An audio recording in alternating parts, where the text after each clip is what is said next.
Hi, everybody. Welcome to the DJNTV Record Roundup. We're here with a full house, an illustrious panel, having a lot of our great familiar guests and some new faces that you may not have seen for a minute. I'd like to say hi to our guests, but before we get started, quick thank you to our sponsors. Thank you to DJ Event Planner for providing us with the link that you'll see in the video's description. Please check them out as well as our other sponsors. And thank you for tuning in. Our Record Roundup panel, we'll go left to right here. We've got DJ Eric. Hello. Directly next. We got BSR in the top right. Your results may vary. This is just what I see. Results may vary. Yeah. Yes, it's true. DJ J. Brandon is here with us tonight. Objects are closer than they appear. DJ Scrappa checking in all the way from the land down under. Good day. DJ Tom's here with us this evening, live on screen. Got DJ Bill D, 617 in the house. My homie. DJ Brian K joining us as well.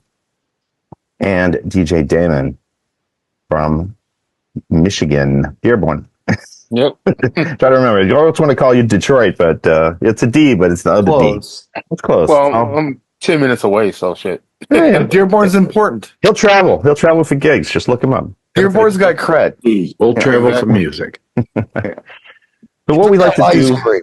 Have ice cream. He'll travel. Yeah, have ice cream. We'll travel. That helps. Bring a freezer. He likes his ice cream, but only after midnight. He's like a gremlin. Exactly. That's it. So what we like to do is to talk about either a song or an artist or perhaps a compilation. I brought a couple of my early starting DJ compilations that got me started back in the day. One's from 83, one's from 84. So that will be a collection of songs that I'll read to, and you can see how you could save a whole lot of money from buying 45s back in the day. There's a lot of interesting stuff on that, but that was survival back in the day. Yeah. But we'll go through a couple of us here, and if you have anything on the artist, please share. And if anyone else has something they'd like to jump in with, we go around the room and talk about some of the groups. So we'll start with DJ Eric, since Eric's first on the card here tonight. Oh, I was outside smoking. I was blindsided that we were doing this. So, now that Frank Sinatra. No, well, close. You're very close. I'm gonna go with the best-selling single of all time. Because Christmas is here. It's the season. We're going to go with the guy that sold over 50 million copies of White Christmas, Bing Crosby. That's my record roundup because 'tis the season. That is a classic Christmas, even though we haven't cut the turkey yet. Right, I was just going to say. What? Hey, don't blame me. Walmart started this. No, I didn't. Oh, Home Depot started it. They had Jack Skellington up there with Santa, and I was like, "Stop!" Is there already just great? We were just. It was the back. They were just pulling the back to school stuff down in Christmas. And let me false start. I'll even blame Reese's. They got the Christmas trees, peanut butter cups out. With the monkeys? I love those. Okay. They're right there at the register staring at me. Eric, get it. calling to you, calling your name. 2 for $1. I said, give me 4 of them. Hurry up. 2 for $1. My God. Yeah. No, they're not. The little ones. Is it just me, but Christmas stuff is getting out even earlier and earlier every year? It is not just you. Thanksgiving is gone. So once the Easter candy comes down, it's Christmas. Ho, ho, ho. Thanksgiving really is gone in my house. We did an early Thanksgiving because our stepson Zach was going away to Vegas for Christmas to be with his other half's family. So we did an early Thanksgiving last week, and we're done. Like this Thursday, nothing happening here, nothing. So to me, Thanksgiving's already over anyway. So go Bing Crosby. Go Bing Crosby. And we'll do a little side dasher and prancer around the room real quick. Everyone just name their favorite Christmas song real quick on a quick round here. Round robin. BSR, favorite Christmas tune. Favorite Christmas tune. I'm going to go, oh boy. I'm going to go with Donny Hathaway, This Christmas. Nice. Oh. You stole mine. That's something when you're at the end, you get time to think of it. You got 6 more panels. And you can't bring up Mariah Carey. Yeah, we're not going to do it. No one likes that. It always feels like Christmas when I hear that song. It's like, okay, it's official. Yeah. We're good. What was that? What do you get for your favorite Christmas tune before we come to your Christmas tune? Christmas Canon Rock by TSO. Wow. Trans-Siberian Orchestra. Good stuff. DJ Scrapper, do you have a favorite Christmas tune? Yeah, it's got to be Aussie Jingle Bells by Bucko and Champs. Very Aussie flavored Jingle Bells. Gonna have to look that one up after I was the going show. to say, he could have said anything, and we would have all been like, okay. He could have said the Ford Mustang, it creeps till Christmas. We'd all be like, oh, I'm not familiar with that one. That's probably the great. Kangaroo Blimies with rocking around the palm tree. I'm like, I don't know that one. A dingo ate my baby. I want a Ute for Christmas. For sure. TJ Tom, favorite Christmas tune? Gene Autry, Here Comes Santa Claus. Yeah. Oh, you like that one? Okay. All right. That's very good. How about Bill? What do you get for a favorite Christmas? Do they know it's Christmas? Wow. Got that. Wow. For another day. For another day, we'll talk about that one. John was prepared. It's not my record for tonight. Brian K., what do you like for favorite Christmas? Well, many people covered this song. Just traditional Silent Night. Silent Night. By anyone? Yeah. Any version? Okay. Yeah. I like the Stevie Nicks version of that, by the way, but that's me. She did a great version of it on one of them. What was that with little Bob Seger and what was that? That album called Eric Wait Your Turn? No. Shut up. I'm just saying. I was a very special Christmas. Yeah, one of those very special volume 1 through 18 that just keeps coming out. There was the red one, there was the green one. Yeah. Now it's Colby Kelly and Sabrina Carpenter singing Christmas songs. We're up to volume 26. Yeah. Damon, what do you like for a favorite Christmas? Well, since DSR took my number one, I got to go to my number two, which is Christmas in Hollis by Run DMC. Oh, see that's pretty good. All right, I like that one too. Christmas. My number two is you, not that John? anybody cares, but it's Sleigh Ride by the Boston Pops. I love that. Sleigh Ride, the traditional. Yeah, the traditional, the Boston Pops version. Yeah, I would take Beach Boys, Little Saint Nick. That's just a nice one too. Yeah. I never get tired of that one. If that way, none of us said Dominic the Donkey. Just interesting. No. Can I throw a second one in? But Feliz Navidad from the Beatles. Wow. I don't think I've heard that. Jose Feliciano did a nice version of that song. Right. Somebody else covered the it too. original, right? Didn't know the Beatles did it. Yeah. I did not know They that. did a great version of it too. Okay.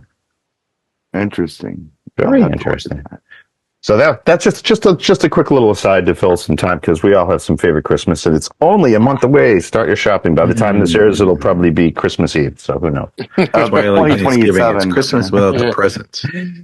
Okay, so let's see on the panel here. So we're gonna hold BSR and J because they usually have some interesting stuff with some information towards the end. We'll go to DJ Scrapper for number 2 here.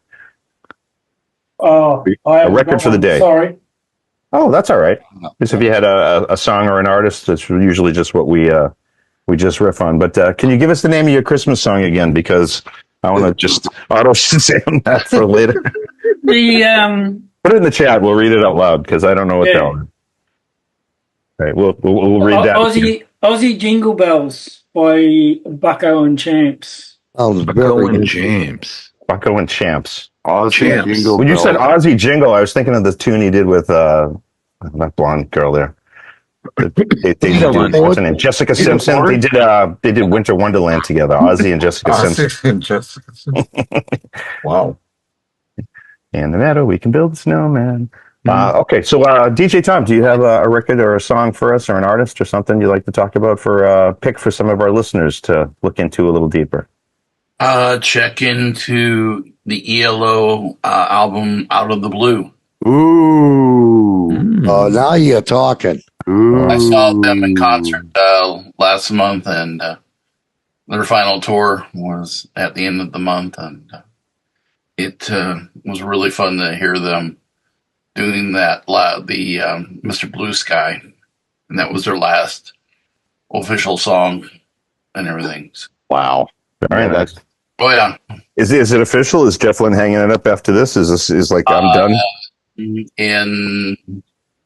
Back in England, they're going to have a big concert going on with a lot of artists and with the ELO. I hear there might be Elton John and a few other people. So you're bring a few of them out of the cobwebs then for a and it probably will televise and probably will taped and be seen all over the world. So like the song, all over the world.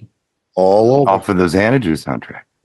It is. A new flying saucer to go with it. Yeah.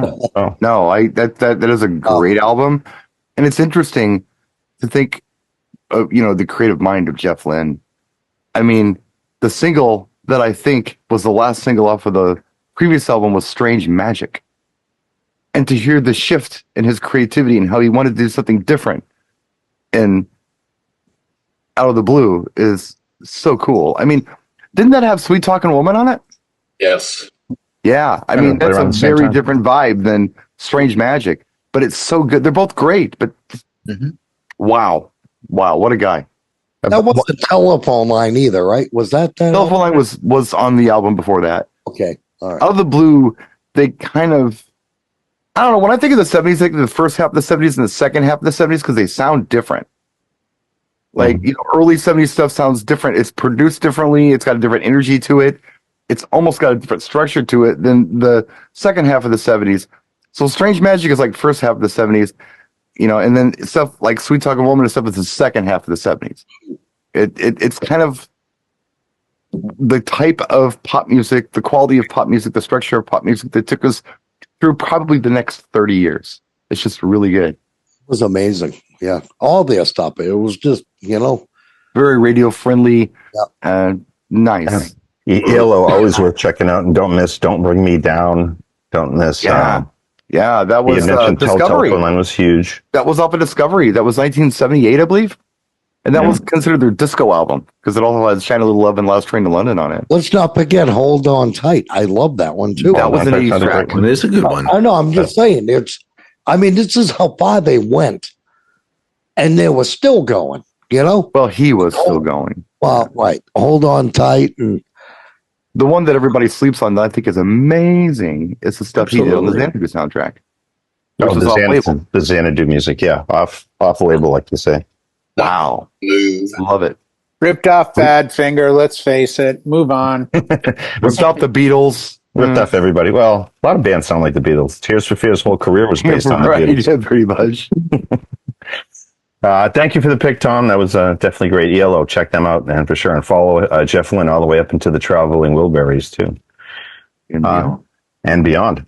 Bill, what would you like to give us for a song, artist, or something to consider for Actually, it's one I heard a day or two ago. Greg Kihn, Jeopardy. No. He passed away earlier this year, I think. Yeah. A few months ago. The album was Conspiracy. Studio album, but I just checked it real quick. Actually, it hit number 2 under Michael Jackson's "Beat It." Beat It held him out. That was it. It was Beat Him, held him out. Couldn't push through Michael. The only other Greg Kihn song I could even think of, and I think it was from the previous album, is the breakup song. Yes. Yes. They don't write them like that anymore. It was just one of those random ones that I'm like, wow, I haven't heard that in forever. And then it's kind of a unique track. It's a very unique track. It is. It's a funky track. Jeopardy in the video. He did a Jeopardy spoof. Weird Al. Yes. Oh yeah. That was Weird Al. And Weird Al. Weird Al did one too. Yes. Yeah, but I think Greg Kihn does it too. No, he was getting married to a dead Weird person. Al's. That was about marriage and death being the same thing. Am I mixing the two videos? You're mixing the two videos up. Yeah, the tail end of Weird Al's Jeopardy game show video. I lost Greg Kihn was in the car. That's what I'm and he drove up. Yeah, Jeopardy. I think he's in an MGB or something, and okay. He's like this guy who's getting married and he's comparing it to death, and then at the end of the video, he's driving away from the church, but he's driving away with her. So it's still love her, I just don't want to marry her kind of thing. That was early 80s. Badfinger. 82 or 83, I think. And you know who played guitar for him? A very up-and-coming instrumental guitarist who was poor and got offered the gig and took it, Mr. Joe Satriani. Wow. You sure it wasn't Joe Bonamassa? I did not know that little tidbit. Joe Bonamassa was not with him. Joe Bonamassa was 12 then. Drink? When it came out. Oh, yeah, the Joe Bonamassa. Joe Bonamassa. We're parched. So, Jay, I thought you were going to say Rick Springfield. That would have made sense, too. I just saw Joe Bonamassa at Casino. Take another one. Oh, man. Yeah, he's on tour right now. Yep. How was I he? just saw him at Club Casino. And I also of a just certain heard age. Club Casino's getting torn down. It is Really? Surprise. Renovated. Oh my god! Renovate it. Well, no, they're gonna knock the whole block down and Tear they're it gonna to the ground rebuild and the then same. redo it. They're gonna rebuild the block. It could just with be it. one of those mysterious fires up in Hampton that happen all the time too. You know, that could take the whole. love to see No, it. this is an amazing venue. It's probably, what do you say, John? About 2,500, 3,000 people. It's an amazing. It's like 3 city blocks. It's a pretty large area for the beach. It's a lot of the beachfront property up there. It is. I thought So they're going to knock Hampton, that whole right? thing it's down. in Hampton. Yeah, Janis I've Joplin been there. played there. Hendrix played there. Oh no, I've been to Crosby. U2's played there. Yeah. I saw BB King there. Very, very old. It's all Actually, wood. seeing George Carlin, the Jets, many people in that club. Yeah. You see what happens when you get too many people from the Boston area? And the Zoom We can chat? reminisce. We well, reminisce about it. All right, so Great Kid Band Jeopardy. Uncle That's Sam's later. Great Kid Go Band. on. Jeopardy, yes. but we're going to be hanging together in a week, so we'll talk about that Yes. stuff in person when we all get together. Yep.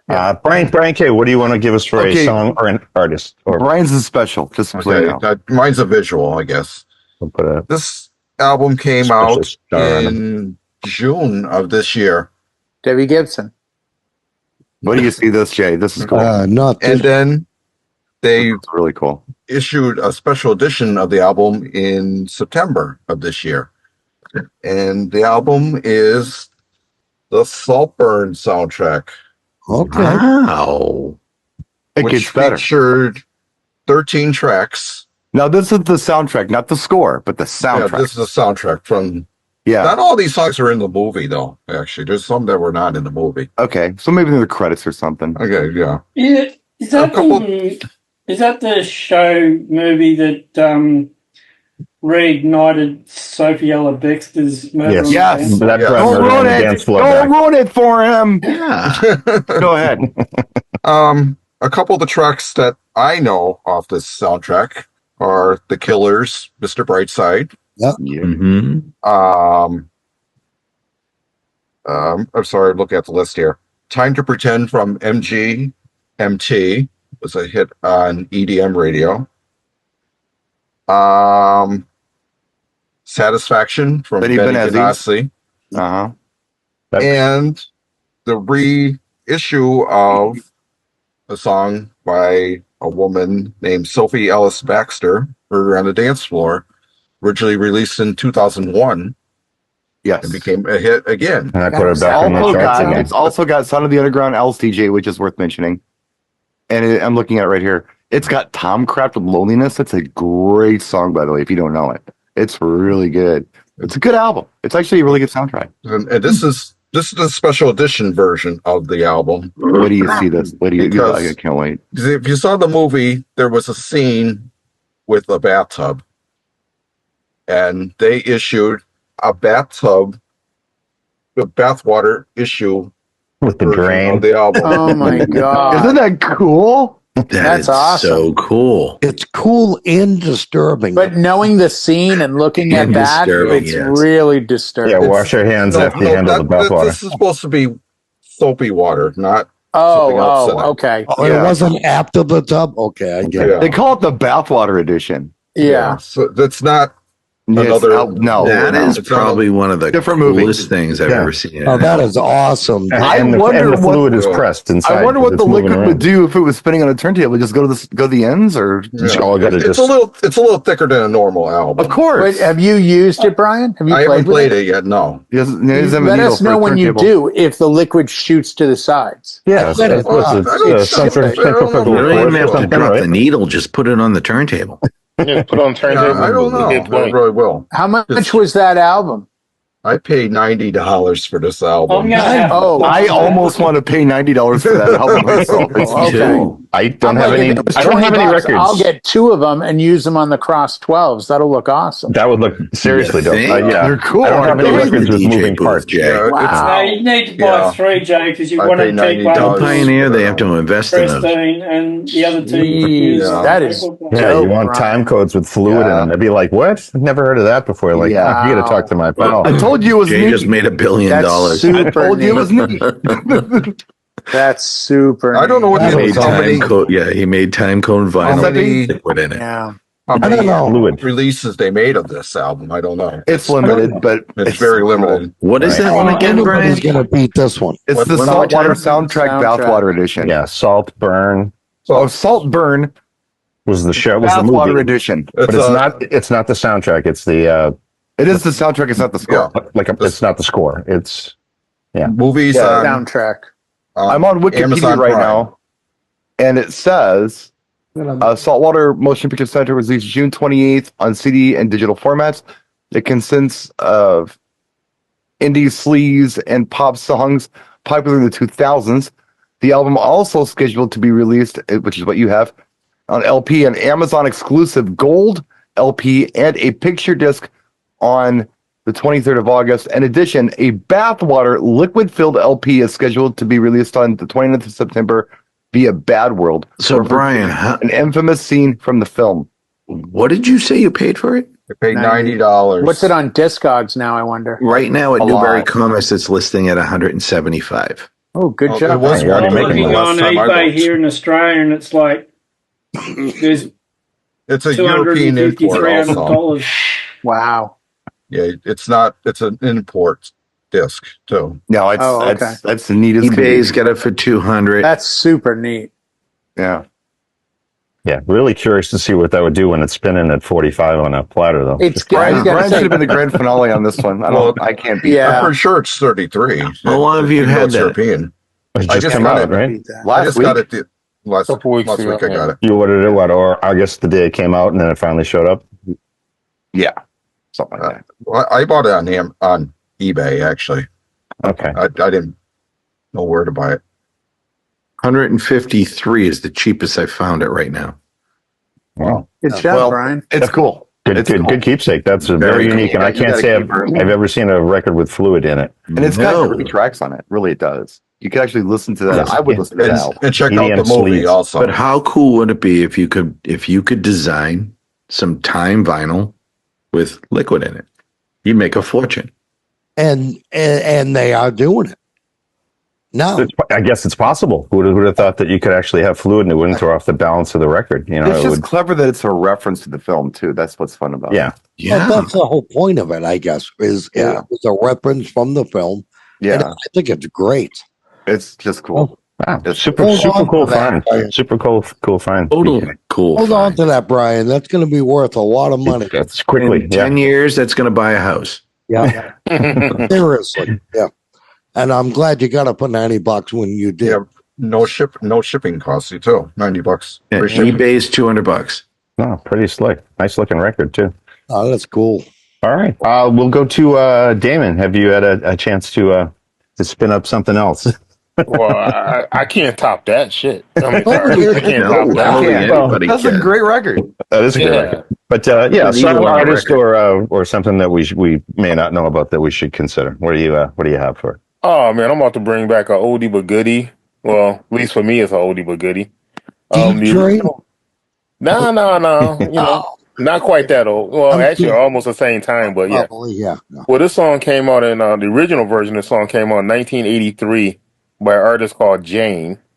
It's a UK song. Went pretty big on the indie charts in UK. But then it was re-recorded in 1993 Mhm. by a group called Olympus 3. And the song is called It's a Fine Day Tonight. It was called It's a Fine Day. A guy called Gerald remixed it. It's kind of that cross between, it's an industrial, almost techno house track. Yeah, it's very housey to me by ear. Yeah. Well, it all depends on which version of the remix you're playing of the song. Right. Yeah. So, well, obviously Brian knows the song. So, yeah. And the girl singing vocals on it. Oh my God, I love her voice in it. It's just It's very sultry. Very one Yeah. of these kind of voices. It's like exactly. yeah. You know. So, but yeah, definitely check it out. Olympus 3. It's a fine day. It's a fine. Now, when the 90s version of it came out, did that lightning fire back to the 80s one, or is it really the new one that people are It's after? the newer version. It was really big in Europe. Yeah, it was really Big big. hit over in Europe.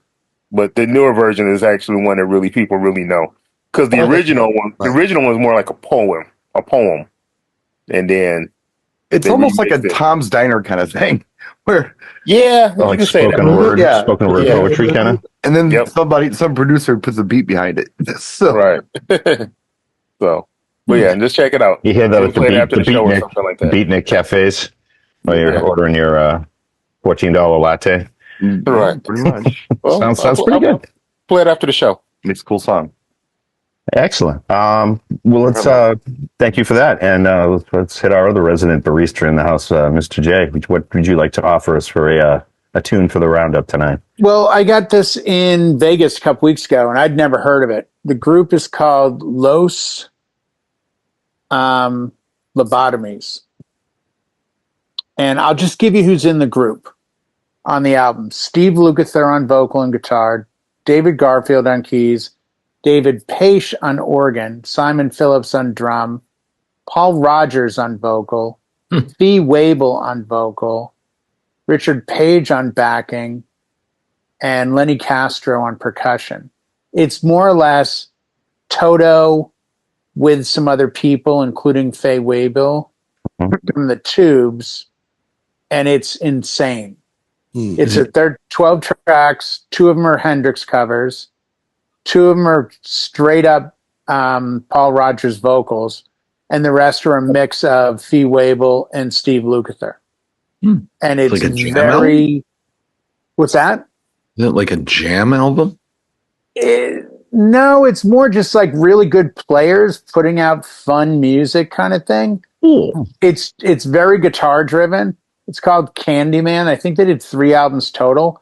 But I was playing some Toto in the morning at the guitar show, and someone came over and said, "Oh man, I love Luke." I'm like, "Yeah, the guy's amazing. Have you heard Los Lobotomies?" I'm like, "No." "Oh, you should check it out." So I could not find it anywhere. Had to deep dive it, and just really good music.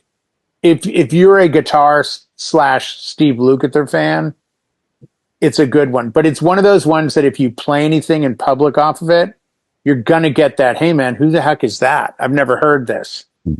So it's one of those albums. And I think sometimes having a couple of those in your back pocket, I famously play all the time. A couple of bands that I opened for in San Diego that broke up, but had EPs, and they were good. Spaceman Spliff is one I opened for about 25 years ago. And it's very Dave Matthews, Sublime, reggae, poppy. And I'll play a couple tracks during cocktail at weddings.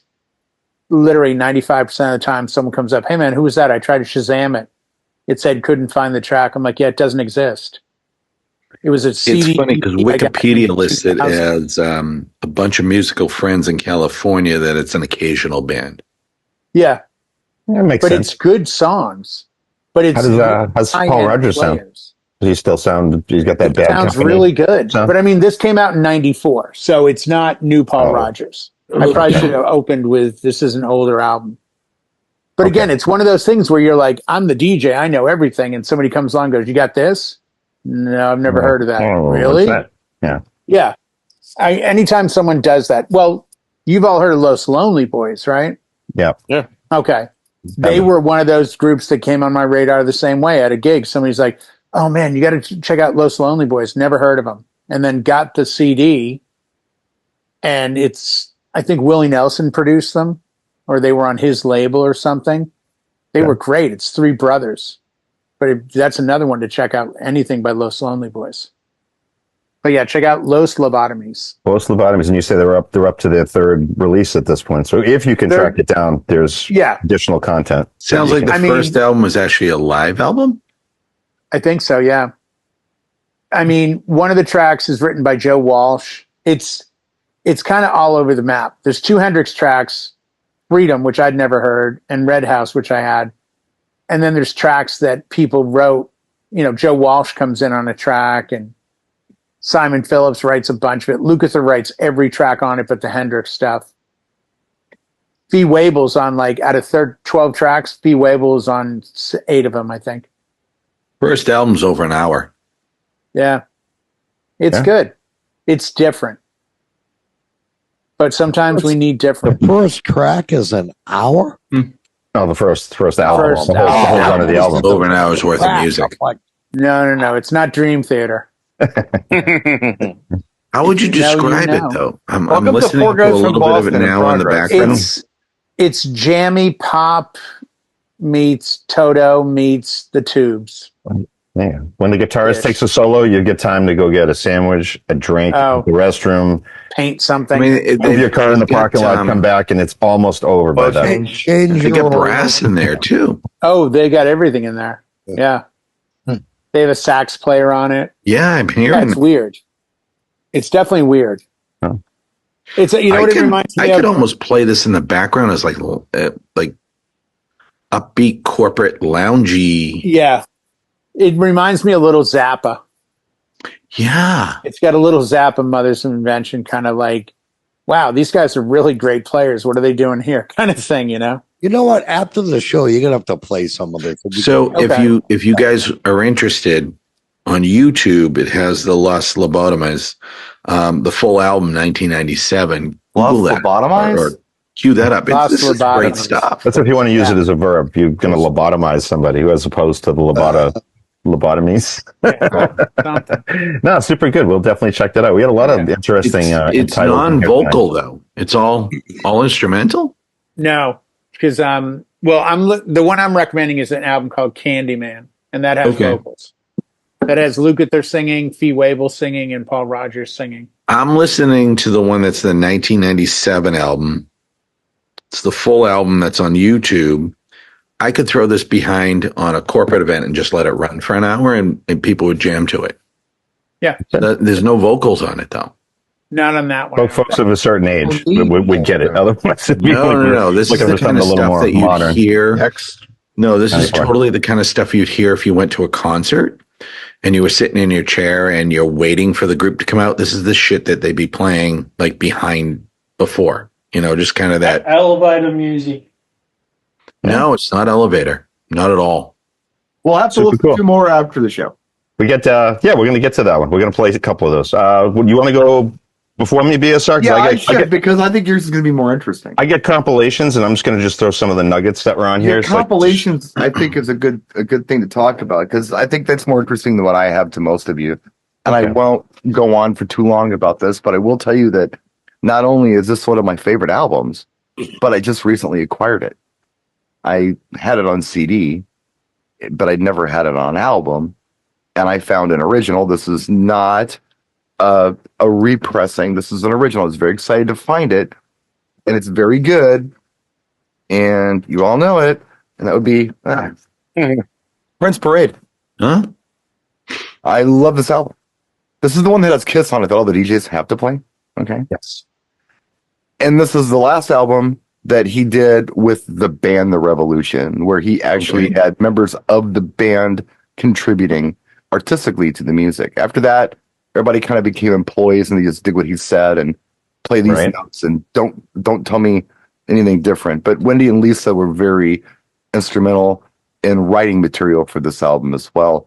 And it's interesting because, Kiss is a song on there that sounds like nothing else Prince ever did anywhere else, including that album. A lot of the album, when you first listen to it, it was offsetting for me because it's almost like old 50s French jazz. It's really bizarre. But I kind of grew to like it.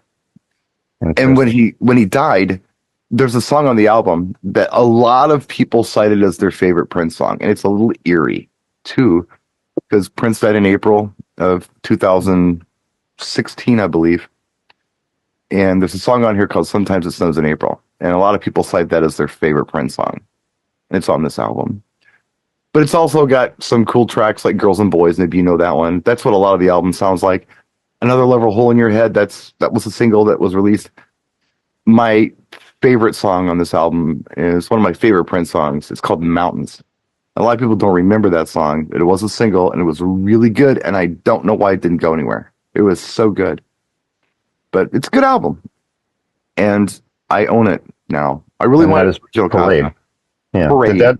Did that chronologically follow Around the World in a Day? Was that right behind that, or was there something else in there? Yeah, it was right behind it.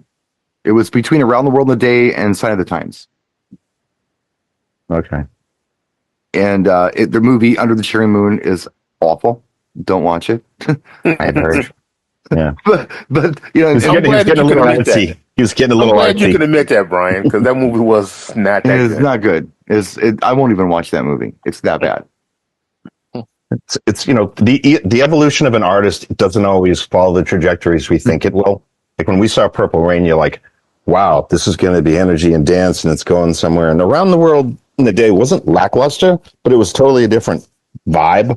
Like I like Around the World in the Day was a very different vibe, and he was getting experimental on it, and it's interesting. Yeah, like Paisley Park and Raspberry Beret. I don't think it's anybody's favorite Prince album. No, it's just but yeah, they had some singles, and it's like you could hear a difference. It wasn't coming at you with the same kind of energy. And then, when Kiss hit, I'm like, that's like a whole different guy. But it's had the habit of doing that. He had that whole David Bowie syndrome where he had a falsetto going on and flip and just keep being different every time he put something out. Yeah. He and they let him do his own movie because of the success of the last movie where he was, writing it and all that stuff. And it just didn't work. Nothing he did for film worked after that. I mean, after Purple Rain. But great soundtrack. Well, I thought Power Generation, when that next one stepped up, they had Diamonds and Pearls from Cream, and even after Sign of the Times, I thought that was a pretty solid record from him. That was like, oh, he's back, but again, it's different. And that just keeps making it more fun. I think it was Casey Kasem that said something to the effect of something about a perfect kiss and a cherry bomb is what happened that year. So you're right. Yeah. He always had a way of wording things, didn't he? Yes, he did. For sure. I think he had help, but yeah, he did. Yeah, but well, that's what I got. Super good pick, and I'm glad you could add that to your collection and not have a gap there anymore. It was the only album, like for the first 10 years or not the first 10 years, probably the first 15 years that I didn't have. And I knew that I wanted the original, and most people have it. It's not really that difficult to find, but I just never ran across it in a crate dig. So I found it used, but in beautiful condition at the record store week before last, maybe, and grabbed it along with the Hits One, which was just recently released on LP. Let's face it, Prince, musical genius. The summer of 1986 sounds like this album to me. Like every pretty girl I saw, every cool car I saw, everything I did, what I wore, whatever cologne I smelled or perfume that I smelled, this album triggers it all. It's just that album for me. It's all I listened to all summer. This was probably Polo Rapaco because that's what everybody was wearing. So it was the summer. It was the summer between junior high and high school. So yeah, just loved it. Love it. Revenge of the Drakkar Noir. Yeah, Drakkar's in there. Aramis. I'm talking about more what the girls were wearing. White shoulders. Obsession. What? Calvin Klein obsession. A lot of that. God, I hate that smell now. We can all kind of smell it in the air all of a sudden. You got to the point where every girl you met, you're like, "Are you wearing Obsession?" I am. Did you tell? It's like it was the only guess I could make. Yeah. All you bitches. That's right up there with. Hey, you're gonna get a great poop on. But it was all how it was marketed, I think. Excellent. I'm looking forward to hearing about your compilations, though. I got 2 compilations, and I remember lugging these around, and I just did kind of a deep box cleanup, and I was, before I was buying 45s, you just grab tapes and take a tape, take along, because it just made sense. Did I see Hot Tracks, by the way? You did see Hot Tracks. Do you recall the Hot Tracks mixes? Oh, yeah, I have it back here, yeah. You probably have this one. One is 84, one's 85, and the other is Sound System. Oh, that's cool. So tell us about the tracks. Yeah, so we'll just take a run through, and you can just see if it's worth its weight. Because the whole idea on a compilation is you really hope that 75% of it is good, and you're not just bringing it along. Even if half of it is good value. Right, you're going to use it, right? Yeah, because 83, I remember buying on vinyl the double album set for Now That's What I Call Music. The pig on it? It's got the cut up faces on the front. It's the double gate sleeve. It starts with Bill Collins. You got that back here too. Got that back there too. But unfortunately, back then there was one of one. There wasn't a volume 2 or 20 or 30. There was, but we didn't get it. Yeah, not over here. All the British was just called Now. Never heard of. That's what I call music, not volume 1. It was just Now. That's right. There was no volume on it because who knew? Kind of like Star Wars before A New Hope. Yeah, Star Wars was just Star Wars. It was a self-standing entity. So let me just take a run through. I'll go with the older one into the new one, and we can just talk about some of the tracks and some of the stuff. Because for DJs that don't know where to look, this is where you start finding stuff that fills in a lot of the gaps in your collection. You're not going to know every song from every artist, but if you get some compilation discs, you just might get lucky and find something that it'll suddenly be there when someone asks for it, and you'd be like, never heard it. Because I know we have a lot of younger viewers. So if I roll through some of these, some are clearly obvious, still here, still playable, and a few of them are kind of forgettable. So let's just take through Hot Tracks, the older one. Yes. It's going to lead off right coming strong out of the 80s with Maniac from Michael Cimbello. Heck yeah. Pull that chain and all the water pours down. Yeah. But it's not going to stay a dance record. It's going to flip. You're going to get Sweet Dreams Are Made of This from Eurythmics. Oh, great. Nice. Awesome. Yeah. Classic. Yeah. Okay. If we get a good one for the third, we almost have a bathroom break because we could just let it roll for 3 songs. We've got Human Touch, Rick Springfield. I was just listening to that song today. That's still a good song. Although a lot of Rick stuff aged really well. That song is eerily kind of reminiscent of, or I guess, relative today. If you listen to the words of that song, that's where we're at right now. That's all talking to computers and all this stuff, but we all need the human touch. It's a little more upbeat than Don't Talk to Strangers from him. I like the Human Touch is one of his, and of course Jesse's Girl. If you're tracking down, that Jesse Girl's a track to play, but he's not on here because they probably cost too much. Yeah, White Wedding Part 1, Billy Idol. Heck yeah, sitting here falls into Sticks Domo Arigato, Mr. Roboto. Heck yeah, the Roboto, big again. Yeah, and you get to the end of the side, it seems that's where the weaker links come in. You get Christopher, Don't Pay the Ferryman. Oh, that's I a like cool that song. track. Cool song, not a dancey one. Good song. Not super dancey. And then he then turns around and gives us Lady in Red. So he really can't. Yeah, he gets a pass. Absolutely. Lady in Red definitely wins him back. He got mileage out of that one. He did it. Yeah. And here it comes. Here comes the night. The Animals closes out side 1. And I'm like, that's an odd pick. That's a really odd pick. Yeah. I think that might have went on by mistake. So, okay. No, they say, okay, you can have all these songs, but you need this song. But you have to take Kiss Rock and Roll All Night if you want to do the compilation, right? It's one of those. Yeah, you're taking something else that's not so great. Right. Because I'm going to hit the one on side 2 that you'd be like, I don't remember this song or this artist. So you got King of Pain Police to lead it off. Beautiful. Yep. This time, Bryan Adams. He was beautiful. Strong at that point. Another great one. Yeah. Rock of Ages, Def Leppard, because they were strong back then. And then just to flip it up, Mexican Radio, Wall of Voodoo. Oh my God, my kid loved that song. I played that on the last 80s night that I did, and I'm like, this is just a fun song because nothing. I turned my kid onto that song about a year ago, and once in a while I catch her singing it. She loves that song.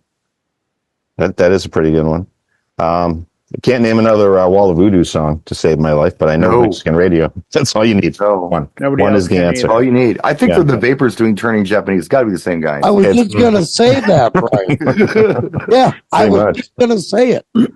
It's not, but it seems like I know, but it's that same feel, right? If somebody told you it was the same guy, you go, of course. All right, but now here comes the big swing that's going to make Brian happy as we get close to the end of the record. We've got Promises, Naked Eyes. Beautiful. It's a beautiful song. Yes. Got some legs on that one. I played that a lot. Always something there to remind me what you had to buy the Now one if you wanted to get that one, because that was on Now one. All right, help me with this one. So Wrong, Patrick Simmons. I can't. From the Doobie Brothers? No idea. I have no idea what that is. I believe Patrick Simmons is the guitar player, singer in the Doobie Brothers that sings Black Water. I'm about 99% Black sure Water. I'm right. All right, so we'll have to play So Wrong after the show because I can't remember I have that to one. play it because we'll probably know it. Well, I'll know it. He's got super long hair. I think I know it now that I'm thinking about it. That's and Patrick you never Simmons. play it. I'd have to know it. My head goes to Something So Wrong, but that's a different song, and that's Crowded House, and that's not Patrick. I think I'm thinking of Who's Right, Who's Wrong by that song. Might have been him. Probably Badfinger because everything is. Right. Well, I'll keep it handy just so we can listen to it after. And then the final track to close it up, which will also make you happy, BSR, Dead Giveaway, Shalimar. So one of my favorite tracks. How's that for a winner? Was that not worth its $5.99 back in the day to have all that with it? You better believe it. So rather than spending, what was the first compilation you ever bought? Nothing but Net. Yeah, that was pretty solid, except for So Wrong from Patrick. What's his face? Yeah, my first compilation was Columbia House Records. I got a K-Tel thing from like 1974. Me too. Mine was actually Wings of Sound. Yeah, I remember that one. So I just looked it up because you were going on the comp. Yeah. Anything Bill muted himself. He helped. Muted yourself, you bastard. God helps those who helps themselves. You know. You Kenny still Loggins. muted, you. Don't tell him that. Just let him talk. Whatever. Yeah. John, do you have a second? I do have the second. I have sound system that I can share with you. Yes, I want to hear what sound system's got. This one's a little bit more on the rocky edge, so we'll just rip through this one. This is all right. All right. Let's see, because again, it was worth buying the both of them because I didn't have to spend $30 on 45. So, all right, we're starting with 16 and 17 Stray Cats. I'm still talking, by the way. Yeah. It's okay. Let him talk. Get one thing leads to another. The Fix. Beautiful. Great. I always thought it was great. Almost as much as Red Skies at Night. I like that one too. I like one thing leads to another. And Saved by Zero. Those are my two Fix songs. Oh, that's another. That's a vibey one. I forgot about Saved by Zero. Fix. Oh my God. Yeah. Yeah. See, this is we talk, and it's Wawahia. The younger folks aren't going to know any of these things. Like we're going to Shazam every single one of these, John. Red Skies kills. All right, She's a Beauty. The Tubes. Beautiful song. I love it. Right here. That's Lukather. That is Lukather. Yes. Cuts Like a Knife. Brian Adams. Heck yeah. Here, the first I think Mutt Lange production. Yeah. Early stuff from him.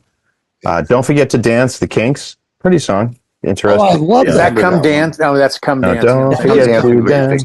Yes, it's kind of the mellow one. Come Dancing would have been great, but that would have been awesome. Yeah. King of Pain, The Police is sitting on here. Yeah, I love That's mellow. And the stroke close us up to bring us back the energy on side one. Far From Over, Frank Stallone. Oh my God, you got Maniac and Far From Over on those? Dude, you're done. You don't need anything else. Different decks. I got all the hand jazz songs ever made. That's it. And Maniac. 2 cassettes right there. Yeah. That's it.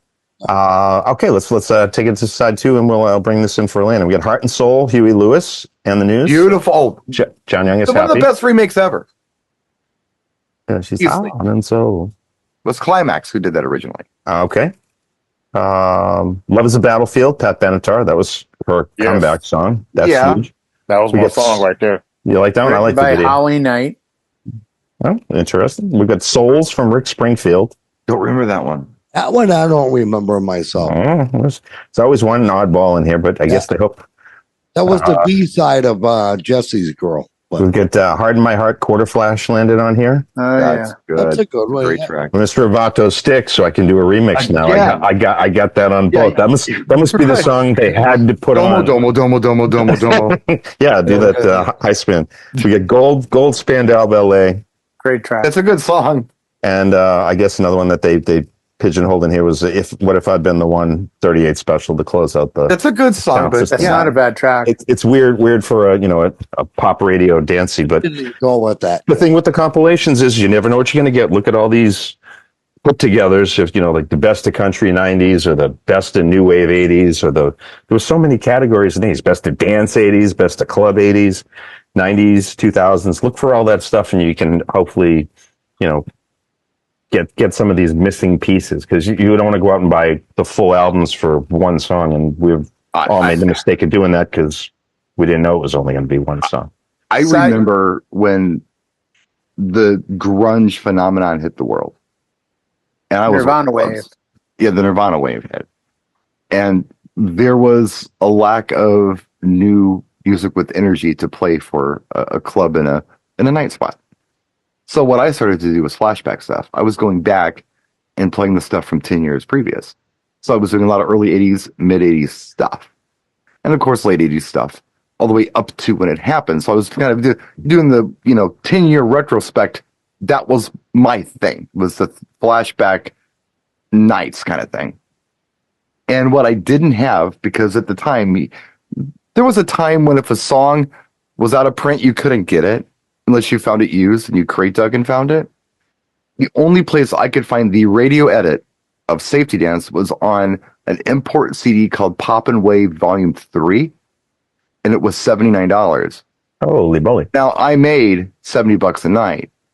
So I actually had a guy that kept requesting it.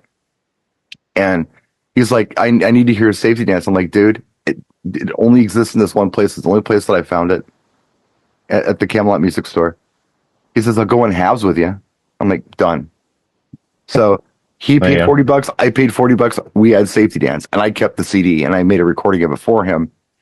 But what I was going to say, the reason I'm telling this story is that what was cool about the compilations, even that one, there were things on it that I wouldn't have thought to buy or play, but because I had them, I did, and that was cool.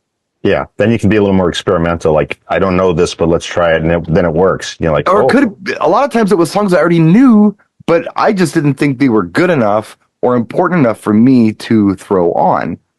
But since I have it, I might as well throw it on. Might as well. Like what you talking about. The one had like, I don't know, a bunch of tunes on it. Then it had like Heart of Soul, Huey Lewis in the News. Well, I wouldn't think to play it because I have it. I'll put it on just to mix it up. And you do, and it's like, wow, that's the banger. Right. And everybody starts liking it. You're like, yeah. Because we looking back on these now can say, I know every single song. But there was a time in '83 when I bought this. I'm like, who's Frank Stallone? Right. And then. Sylvester's little brother. Right. And then you figure it out and you go like, oh, a lot more of this is workable than I gave credit for. And then over time, they even marinate better. And that was on the Staying Alive soundtrack, by the way. Yes, it was. Yes, not the Saturday Night Fever, the follow-up. Yeah, very, very successful. Ranked right up there with Under the Cherry Moon, by the way. Yeah, absolutely. And on that note, side note, you get 2 Rick Springfields. I just found out, fun fact, I've done Everything for You. Big banger on his first album, or the Sammy Hagar. Written by. Yeah, Sammy Hagar. Yeah, pretty cool. Red Rocker. Yes, it is. Yep. And Joe Bonamassa. No, and you know how I found out? Because Sammy Hagar's in my house right now in my kitchen having a cup of tea. Is he? Excellent. Top that one, tough guy. Go ahead. Top it. What, Sammy? Brian, you said you had dealing with these slugs, right? Is he making red tea? Because I would expect him to do nothing but red. It is red. What's that? He's wearing a red jumpsuit. Or clear, or green. You know, I think he'd be doing the red. Well, we thank everybody for coming through. Thank you for putting up with our banter and nonsense. Appreciate you guys for coming through. We'll see you again very soon on another show. Thank you for watching. Thank you from DJNTV.